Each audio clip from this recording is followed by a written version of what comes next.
Kirsten. I sometimes go to citizens' assemblies as a speaker at citizens' assemblies, and I can always tell that when they're doing a citizens' assembly and they've done the bit about climate change, but it's been when it hasn't been done properly.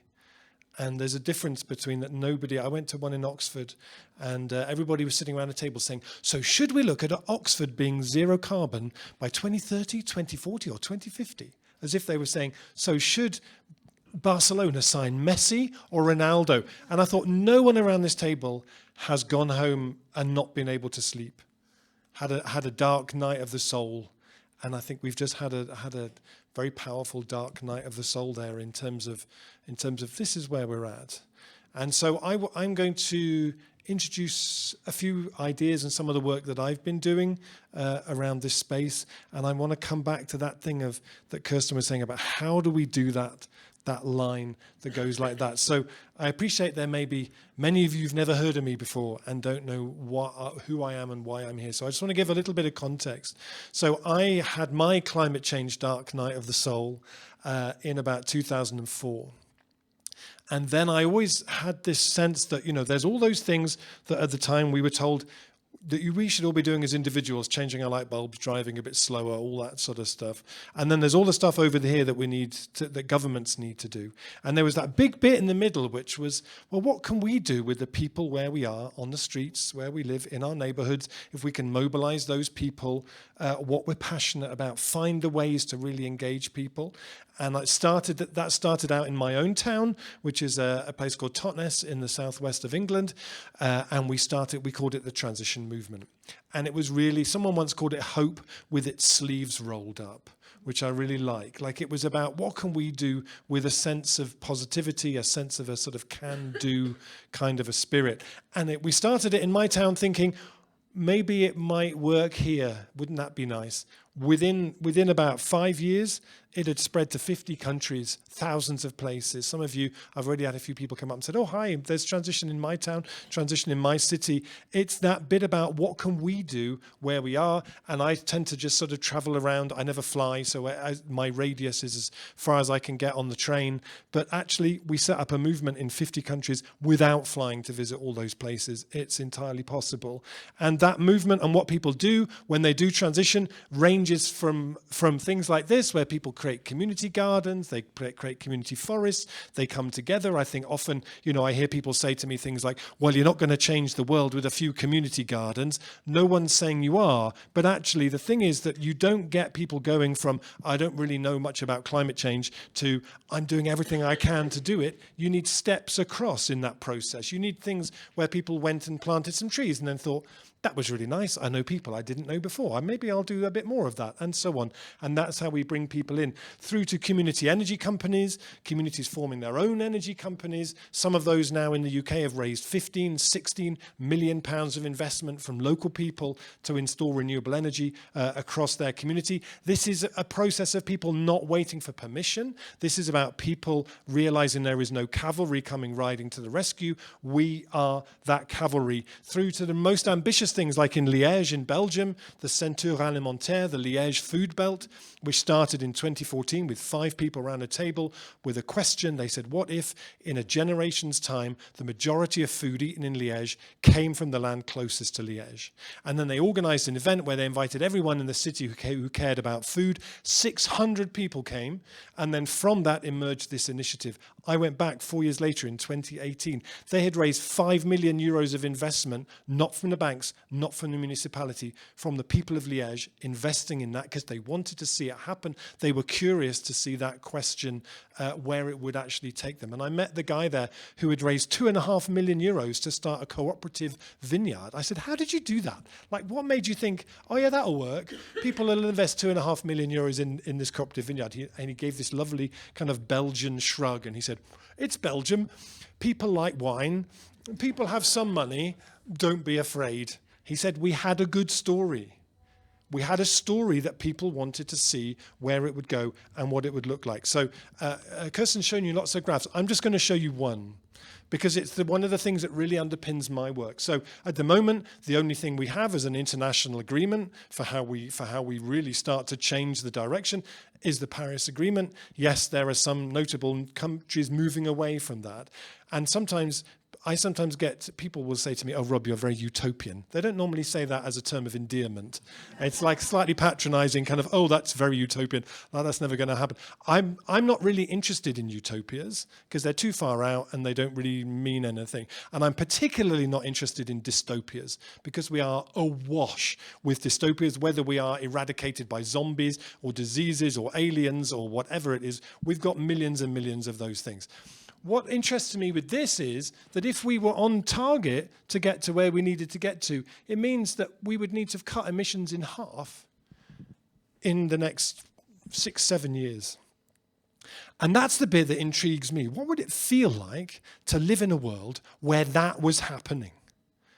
Where we woke up in the morning, we went out into the town we live in, the city we live in, and we could see that change happening. What would it smell like? What would it sound like? How can we bring that alive for people? So all of my work focuses on 2030, 2035, trying to give people a sense of actually what that would be like. And I want to share some of the things with you that we do for that. So the Institute for the Future in America, they have this beautiful quote on their window. Any useful statement about the future should at first seem ridiculous. We are so far beyond, we've left this so late, that any solutions put forward now that don't seem at least a bit ridiculous are nowhere near ambitious enough. I'm really here to urge you all in the work you do to be more ridiculous. Be bold, be audacious. I gave a talk a couple of years ago at a conference in Switzerland with 400 young people all really passionate about resilient food and farming, regenerative farming. And the guy who spoke before me was from the second biggest supermarket chain in Switzerland. 4 times in his talk, and I counted, he said, and I urge you to be pragmatic.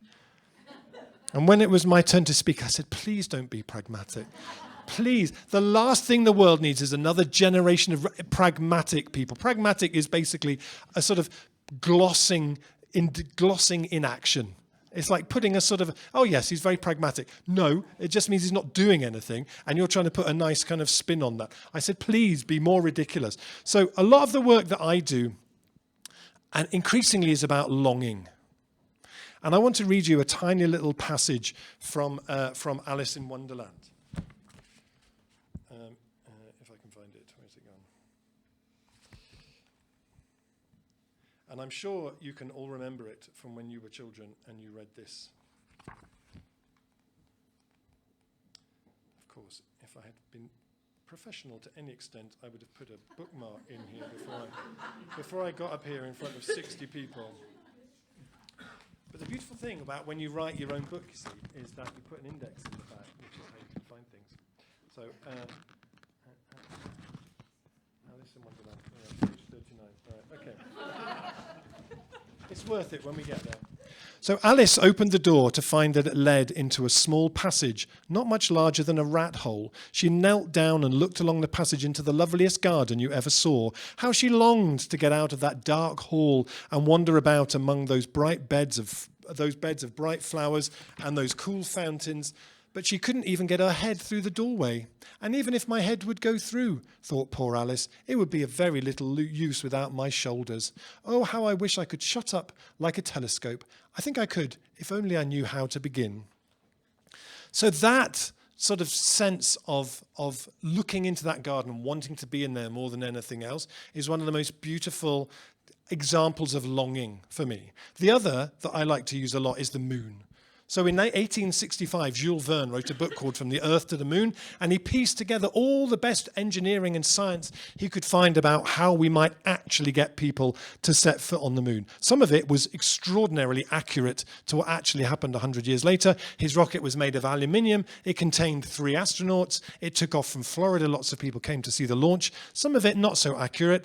In his book, his rocket was fired out of a cannon, which we know if you did that now, the moment you pressed go, all the astronauts would be turned into passata at the flick of a switch. But actually what this book did was it inspired writers and engineers and scientists to all start figuring out how we might do it. It built this sort of sense of excitement. It meant that the first feature film made in 1902 by Georges Méliès, A Trip to the Moon, was about that very thing. You had this whole genre of popular science, magazines and comics about how we might get to the moon. Mickey Mouse went to the moon, Popeye went to the moon. There were jazz dances about walking around on the moon, how that might work. In the 1950s, there was a whole genre. There were 10 of these dreadful films, and I've watched this so that you don't have to, which is called Cat Women of the Moon, which was this story where an entirely male crew of astronauts went to the moon to find it populated entirely by women who hadn't seen men for a very long time. And you would imagine that if this actual scenario played out, this very strange male fantasy played out, when you got there, you wouldn't look quite so terrified at this situation. It says, "See the lost city of love-starved cat women." Absolute garbage. But the point is, in our culture, the longing was building. It was in stories. It was in films. It was, of course, very famously in Tintin, went to the moon. We all grew up, there was those older ones, people here, grew up with these stories about going to the moon.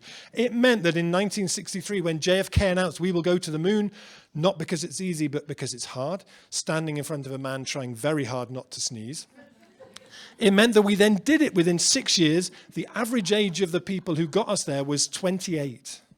And I read a thing that said one of the reasons they chose such a young team was because they'd never experienced failure. It meant that then in 1969, when Neil Armstrong actually landed on the moon, Hergé made a cartoon for the New York Times of Tintin and his friends welcoming him to the moon. "Welcome to the moon, Mr. Armstrong." Because we'd already been there thousands and thousands of times. The stories went first. The stories created the longing. Those first footsteps on the moon, we'd practiced and practiced and practiced.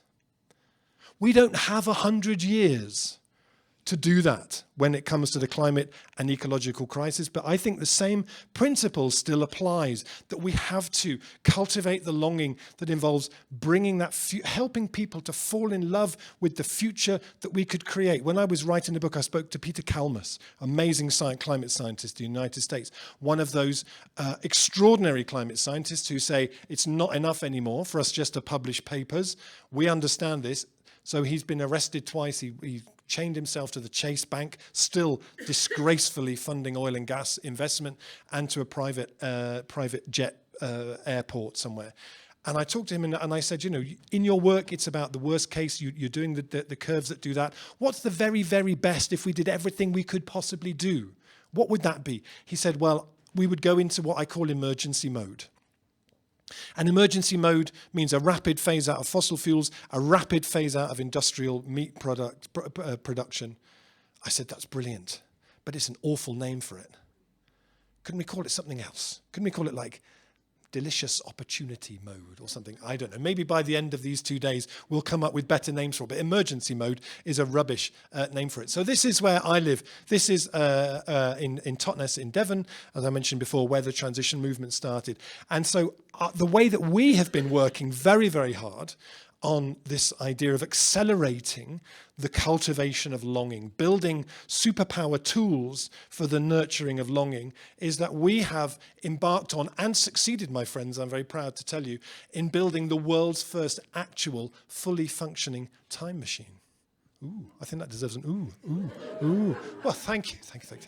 You're too kind. If I don't win the Nobel Prize this year, I'm going to be really, really put out. So this is my colleague, Mr. Kit, and we regularly take journeys into that 2030 that was the result of us doing everything we could have possibly done.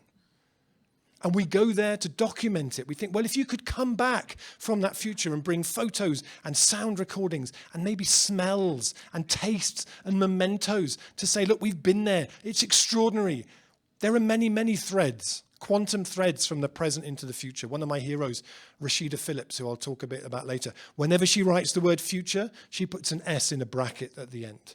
Because there are many, many different futures. And in our time machine, we've been to visit a lot of them. And they're absolutely horrible, as Kirsten so powerfully set out. But there are some that exist on the outer edge of possibility, but they exist nonetheless, that are extraordinary. And so over the last couple of years, we've been on this journey of building time machines and using them. And I've been working with a young filmmaking crew from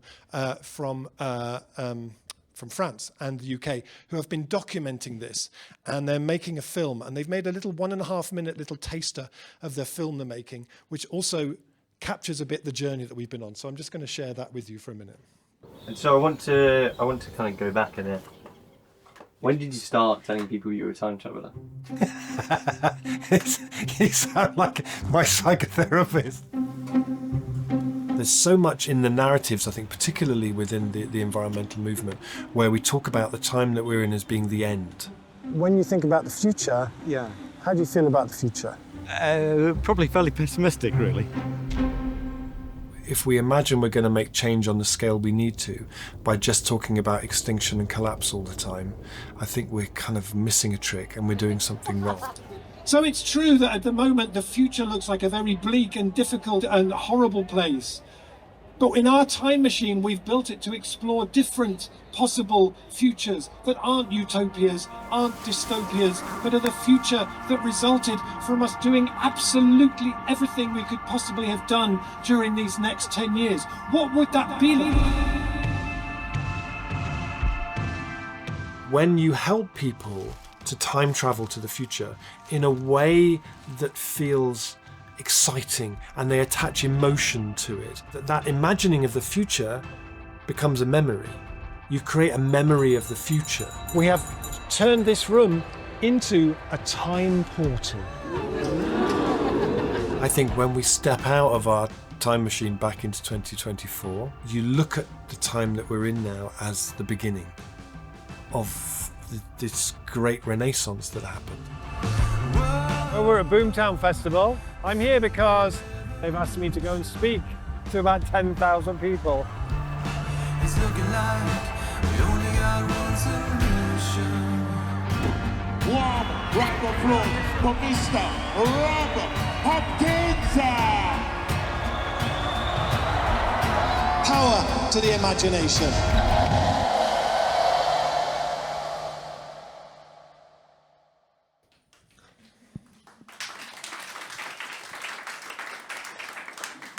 Thank you. And you might have wondered what that little badge was on the suit. This is the very famous climate stripes, which show the average year warming. Our thought experiment was, that's a horrible story. If we're going to mobilize people enough with that story, maybe we need a story that actually then starts to say, it doesn't have to be like that, you know. So it's about kind of using images that get people thinking. And often the narrative in the climate movement is like this. And with Extinction Rebellion, which has been a wonderful thing in lots and lots of ways. But I feel like that narrative, we're kind of done with that narrative now. That extinction and collapse narrative, it doesn't really get us anywhere. And at the moment what's happening is that the far right paint terrifying pictures of the future and then say, but we're strong and powerful, we'll protect you from that. There was a beautiful piece, a terrifying piece that Naomi Klein wrote with Astra Taylor recently, where she said, contemporary far-right movements lack any credible vision for a hopeful future. The average voter is offered only remixes of a bygone past alongside the sadistic pleasures of dominance over an ever-expanding assemblage of dehumanized others. So if what happens, the people who are progressive and understand climate science are also just painting terrifying visions of the future, where's anyone supposed to turn? We just sort of turn inwards. And so for me, there's a thing, what does it look like if the primary goal of our movements is the cultivation of longing? What does that look like? This is a beautiful thing from London, the National Park City project.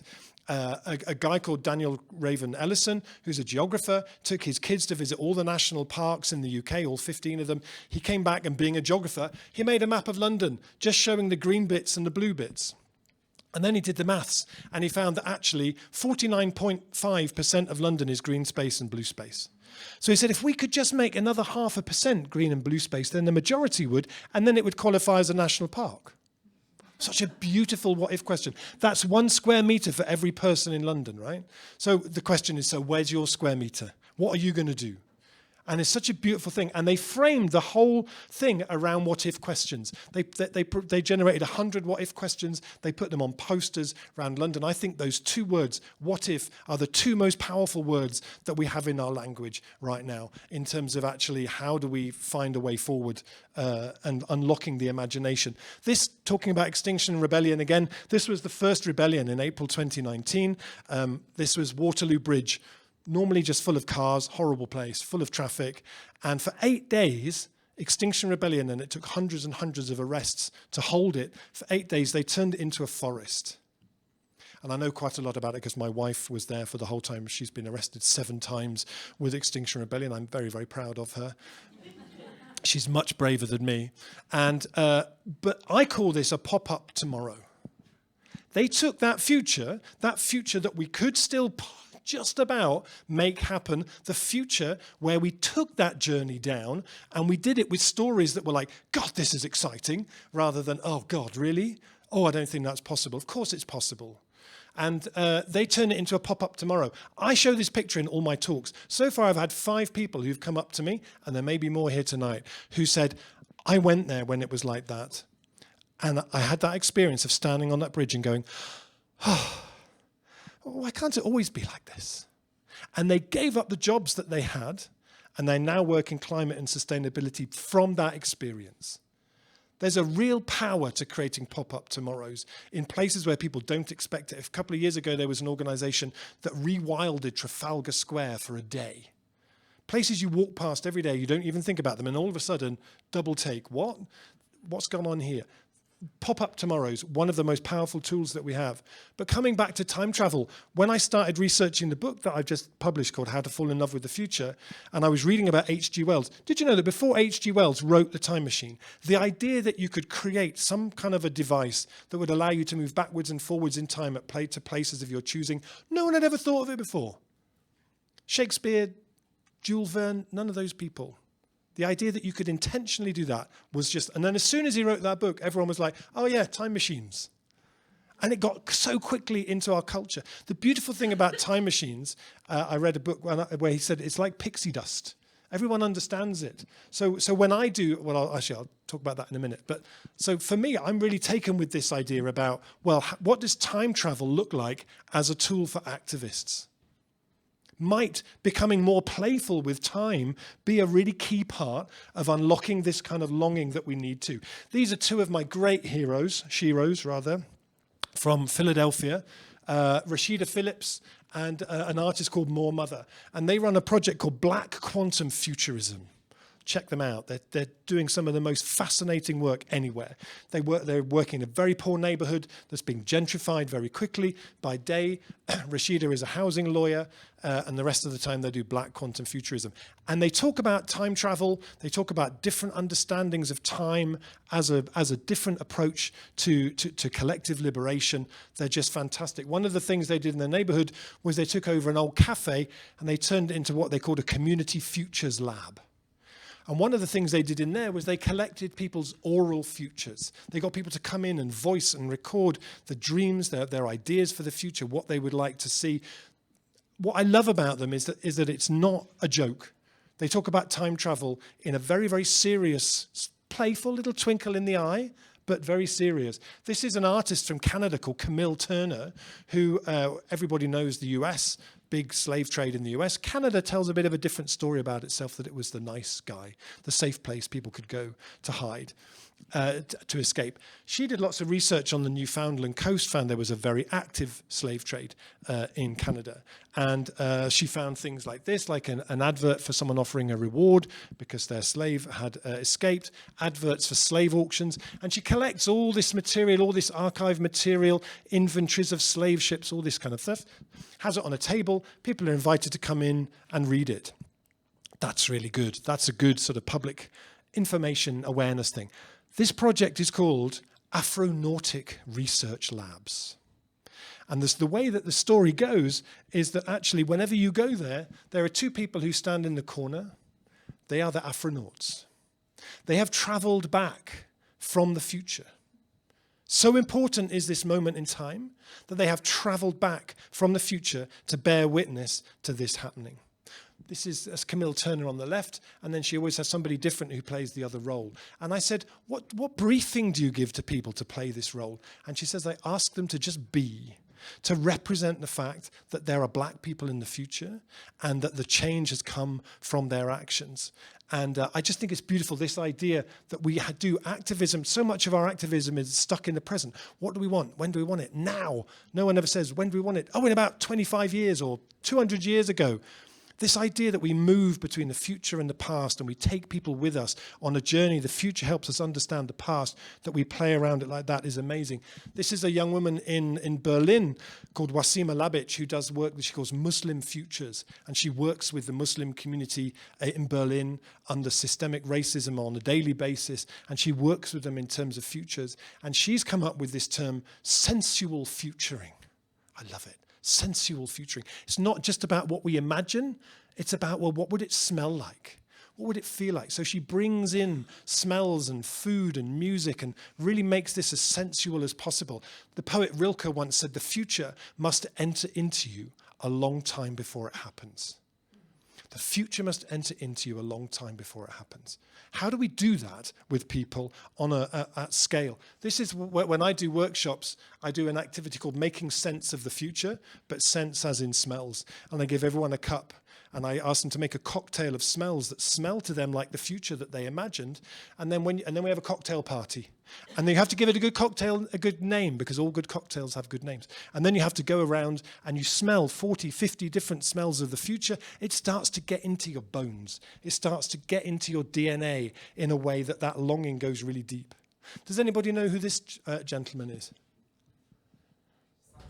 Thank you. Wonderful. Very good. This is Sun Ra. Amazing, amazing jazz artist in the 50s, 60s, 70s, 80s. Sun Ra told an amazing story about himself. He said, I'm not a human being. I'm an angel from Saturn. And I regularly do speaking tours in France. And I was working with a new interpreter. And after one time, after four nights of her interpreting me, we were talking to people. And I said, oh, Sun Ra said he was from Saturn. And she said, oh, Saturn. I thought you were saying Satan. It's like, Jesus, what impression have you been giving people of this? Anyway, so Sun Ra, I read a beautiful book about Sun Ra that said that he did everything that he did with a deadpan humor and an unshakable certainty. So it wasn't a joke. He and all of his band, they lived in a house together. He would dress like that to go to the corner shop to buy milk. He would dress like that to go to the laundrette. I read a review of a gig in the 80s that said the band looked like a nativity play where everyone had come as one of the three kings, which I thought was really lovely. And I read an article about him that described him as being an everyday utopian. It wasn't a role he put on and off. He inhabited that role all the time. And he once said, the future is obvious, but the potential impossible is calling softly and knocking gently. And he died in 1993 and in Philadelphia. And in Philadelphia today, there is an organization called Streetwork, because in the whole areas of North Philadelphia, the poorest part of the city, there are whole areas where there's hardly any trees. And as the city warms, we need to get trees into our cities because they lower the area around them by about 8 degrees. It's a vital, vital thing. We get those trees in, and it's not happening. So this organization called Streetwork came up with this beautiful event they did about 3 years ago that they called Summoning the Future Forest. So Sun Ra's band still live in Philadelphia. They did a big event in the Arboretum, invited people, lots and lots of people came, and they described it in the posters as they said, join us. They said, join us for a participatory intergalactic forest performance crafted to summon the forces of the galaxy to seed a future forest for Philadelphia. Isn't that beautiful? They could have just said, we want to plant some trees. But actually they said, no, that future that we want where Philadelphia is forested in the way it needs to be is just over there, and we're going to create an event to summon it. What if our activism feels more like we're summoning that future, bringing it, creating those sort of tears in the fabric of time and pulling it through so that people can see it and experience and touch it and smell it? And one of the greatest tools that I know of for this My friend and colleague Ruth Ben-Tovim has designed this amazing event which is called Town Anywhere. And Town Anywhere, you take between 40 and maybe 400 people in a big space. And you start by imagining that you step into the future that resulted from us doing everything that we could have possibly done. And then you meet other people. And then you find other people who are interested in the same things as you are. And you ask, well, what are you doing in this future as well? But then the thing that you do that's so brilliant is you literally build that world out of cardboard and bamboo and sticks and string. And then you inhabit it for 3 hours. You trade in it, you celebrate in it, you grieve in it.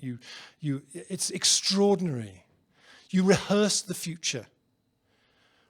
To be in a room with 300 adults, lost in a play world that you have built, totally believing in this thing, is one of the most powerful, moving things that I've ever been part of. It's extraordinary. And I know so many people who've had that experience and then afterwards gone on to create in real life that thing that they did. In my town, the first time I did this, I ended up with some people and we created a brewery and a bakery in the same building. I was like, any future worth fighting for is going to have a brewery and a bakery in the same building. I could still tell you the names of the beers that we made, how our training program worked. The next year in my town, we started a brewery. Then we did a big crowdfunder to raise money for it. People said, but what makes you think this is going to work? I said, because I played it. I absolutely know this is going to work because I played it. So I love building time. This is my time machine, very powerful quantum device. The original time machine that we built was modeled on the chassis of an old bus. But then after Brexit, getting an export license for a time machine became very, very complicated. So we had to build like a portable version instead, and that can turn any space into a time machine. But in the role that I have, where I do this work around time, I'm in this very strange position where people send me pictures of time machines that they have built. Someone sent me this the other day. But the beautiful thing about time travel, right, is that you can say, this book is a time machine. And no one goes, oh, Rob, come on. Explain the quantum mechanics of how that's actually going to work. People say, cool, where are we going? I feel like it's a huge, untapped resource in this idea of helping people to figure out. This is another person who sent me a picture of the time machine that I'm not sure what the phone is on the side for. I don't know if it's to ring back when you're there if something goes wrong, or I don't know quite what the phone is for. But this idea of building time machines is very interesting. I was a couple of years ago, I was on a podcast with a head teacher from a school in British Columbia. And I was talking about time machines and playing with time. And then a year later, he wrote to me and he said, Rob, after that conversation, I went back to my school. And the last year of the school, 15 to 16-year-olds, we redesigned the whole curriculum so the students spent the whole year in 2040. We didn't talk about what should we do, what should the future of this place be like. They spent the year there. And they explored the food and everything. And then at the end of the year, they rented the biggest hall in their community, and they invited the town to come. And about a quarter of the town population came to this event. They entered through the time tunnel, very powerful piece of quantum technology here. And then they came into the room where there was art exhibitions from that future. They had leaflets from the different organizations that were started in 2025 by the students that had been key in making that change happen. There was a Ministry of Public Beauty, for example, that started in 2025 that when you look back was pivotal in making that change happen. He said it was such a different experience. And the kids then, there was food as well. They designed a menu of food from the future and explained everything like that. It was just beautiful. And what we're starting to see now with this idea is municipalities starting to build time machines. This is the Banno Brycheiniog, which used to be called the Brecon Beacons National Park in Wales. And they wrote, every year every few years, a national park has to do a management plan. What's it going to do? And they wrote this beautiful document that was very visionary and had poems from the future and photographs from the future and drawings from the future, very unlike those documents, which are normally just very, very dull. And they wrote this amazing document, and then I gave a talk at a conference in Wales. And then 3 months later, there were the two women who wrote this, who were there, got in touch with me and said, Rob, we've built a time machine. I said, what do you mean you've built a time machine? They said, well, we got back to the office and we found that actually we had a mobile planetarium that we bought 5 years ago because there were grants for mobile planetariums, and we never quite figured out what to do with it. So we've turned it into a time machine. I was like, oh, this is amazing. So they made these different videos about food. So they made a film about food in the past, the present, and the future. So the past, they got lots of black and white footage of what the food system was like there in the 1940s, and then they filmed themselves as characters telling the story, filmed in black and white, cut into that as well. That was the past. Then they had a film about the present, and then they worked with kids in local schools to get them to come in and talk about the future that they would like to see, and then they invited decision makers to come in and see the whole thing. They're rolling this out now all around the national park and inspiring other places to do the same. This is an amazing woman in France called Anaïg Plassard, who wanted to start transition in her town, a place in Brittany called Plabanec.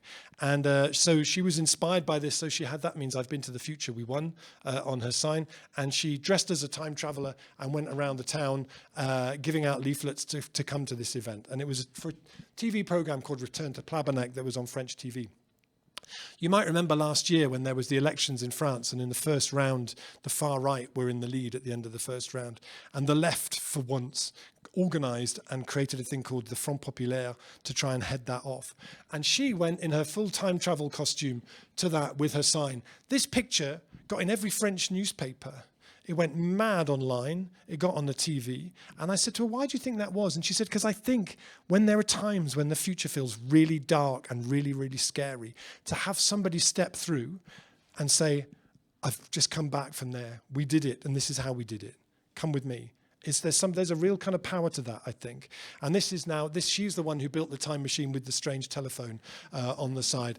And she now uses that for all kinds of workshops in the town where she lives. So I want to say a few things about things that I'm doing in my own work. So I mentioned before, this is my colleague Kit, and we regularly travel to the future. We've been doing this project called Field Recordings from the Future, where I go to places around Europe that already sound like the future needs to sound like. Bicycle rush hour in Utrecht, car-free neighborhoods in Germany, regenerative farms, landscapes rewilded by beavers. I make recordings there, and then Kit turns them into these beautiful ambient pieces of music, which is being released as a music project next week. And we're also making a comic book about how we built a time machine and travel to the future, because I think that if Elon Musk and Jeff Bezos hadn't read stupid comic books about going to Mars and had instead read comic books about mushrooms and beavers and taking up pavements and creating green cities, the world might look a little bit different today. So we're starting a bit late for that, but we have a whole generation who need those kind of stories, and they need them now. And we've also been building a time machine, which is an immersive thing that brings together music and video. And I just want to share a little 1-minute video with you from a performance that we did of that very recently to give you a sense of how this works. Welcome to Field Recordings from the Future.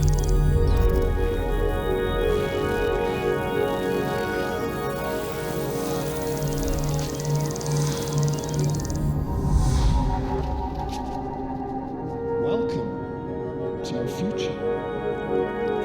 Garden bonfire biodiversity. There's nothing else like it.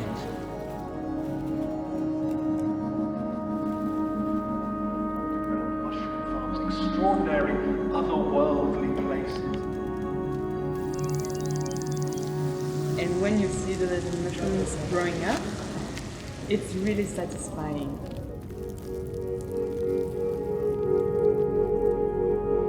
People are no longer defined by their postcodes, and there are no areas of deprivation.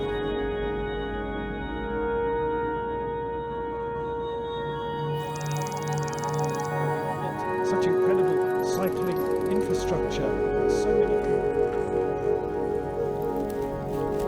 I take a deep breath and inhale crisp, clean, fresh air. This is home, and it's just gorgeous, just gorgeous.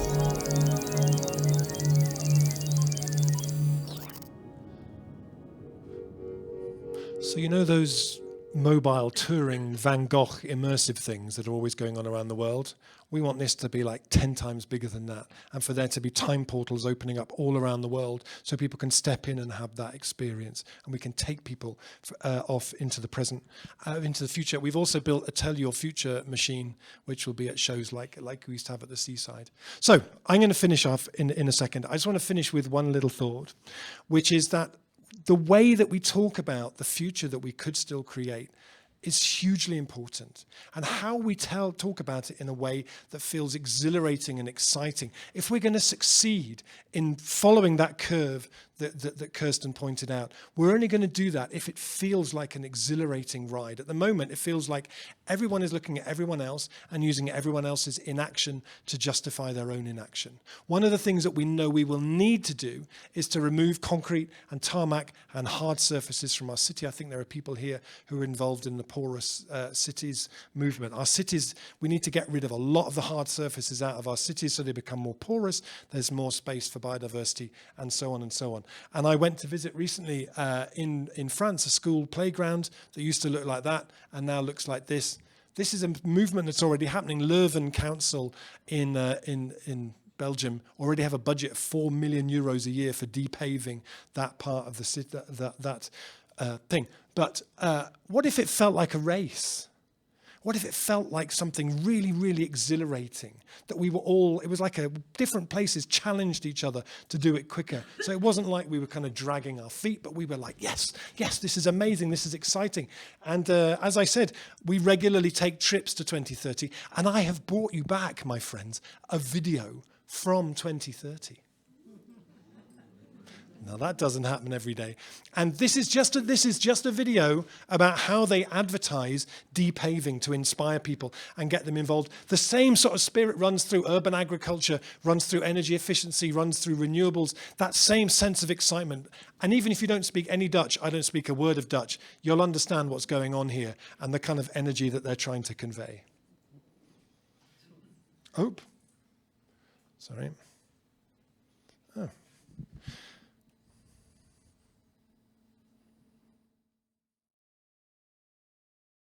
Tegelwippen.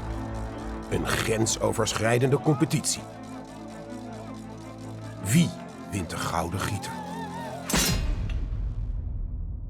Vlaanderen. Oranje. Wippen! En we zijn begonnen. In deze steengoede wedstrijd wint Nederland tegen Vlaanderen.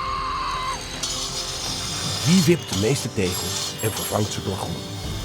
De eerste tegels vliegen eruit en de plantjes gaan de grond in. Wip jij ook mee? Geef je gewipte tegels op van 21 maart tot en met 31 oktober via de website. Isn't that gorgeous? I love that. It's like that's what this stuff should feel like. It should feel like an exhilarating race. The other thing I brought you back from 2030 was the front page of Forbes magazine, because by then the business culture is really starting to change and young people leave college with very different expectations. They see the world changing around them and they're really exhilarated by it. Back in 2025, there was a survey that said that nearly half of young people would rather live life without the internet. And this whole movement had built about analog, practical, doing things together, working together. And that was reflected in the top jobs that people were looking for in 2030. Being a depaver was one of those jobs, like being a rooftop farmer, being an imagination activist, being a mushroom farmer. The culture shifted, and it was such an exhilarating thing to see and to be part of. And so many of those inspiring ideas that happened there were kicked off and really flourished after the Klosters Forum in 2025. And the brilliant ideas and networks and connections that came from that really accelerated that and made it happen. So as I said at the beginning, I saw a T-shirt a young woman had on at a Black Lives Matter protest in Washington in 2020. It said, "I've been to the future, we won." It gave me goosebumps. It changed my life. It changed the direction of the activism that I do and how I do it. And I hope maybe it's giving you goosebumps now. And if so, use those goosebumps because they're a powerful thing that we have. And thank you so much for listening. And before you clap, Kirsten's going to come up on stage because you're going to be clapping for her too. Kirsten. Thank you very much.